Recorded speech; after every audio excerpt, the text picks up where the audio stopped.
Before starting, I made a simple pencil sketch using a B2 pencil and a regular eraser. First, I outlined the general silhouette of the composition, the tilt of the girl's head, and the broad outline of her hair. It was important to me to establish the direction of the gaze and the overall rhythm of the lines, so I immediately tilted the character's head slightly and defined the eyeline. Next, I carefully constructed the face.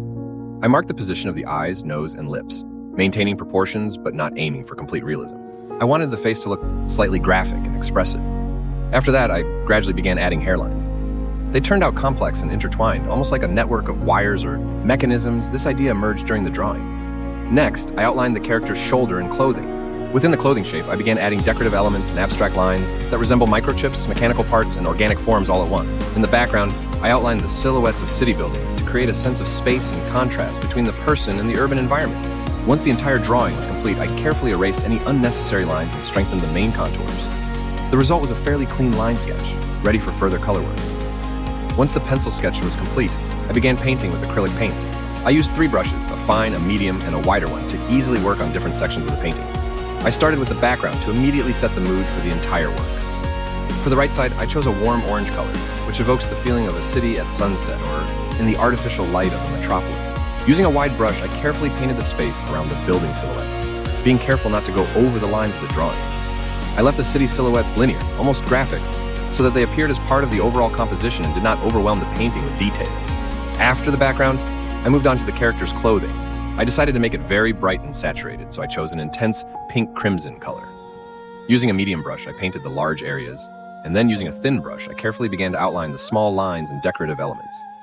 This part of the painting almost resembles a separate world. The clothes are filled with lines, shapes, and abstract forms. They create the impression of a complex structure, as if a mechanism or another reality is hidden beneath the surface of the fabric. I also made the hair pink to unite it with the clothes into one large form. I tried to preserve the graphic quality of the lines without overpowering them with too much paint. Using a thin brush, I carefully outlined the contours and preserved the fine details. This makes the hair appear not just as a mass of color, but as a complex system of lines and elements. I decided to make the face a contrasting cool blue. This choice was made deliberately so that the character would stand out against the warm city backdrop and bright clothes. Using a medium brush, I carefully painted the surface of the skin, trying to maintain an even color. Then, using a thin brush, I worked on the eyes, eyelashes, lips, and eyebrows. I made the eyes expressive, with a focused gaze so that they become the center of the composition. The lips were given a red tint, which enhances the contrast and adds emotion. In the final stage, I focused on the fine details. Using a fine brush, I strengthened the lines, cleaned up the contours, and added small accents where the color could overlap the graphics. I tried to maintain a balance between painting and drawing so that the lines remained an important part of the composition. Once the paint was completely dry, I looked at the work again and slightly strengthened some contours to make the drawing more legible. Critical assessment of the work. What went well? The painting's strongest point is the color contrast. The blue face, bright pink hair and clothing, and orange background create a very expressive and memorable composition. The tilt of the head and the direction of the gaze also work well.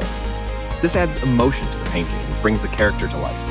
The decorative layer within the clothing and hair also turned out interesting. It creates the feeling of a fantasy or technological world. What could be improved?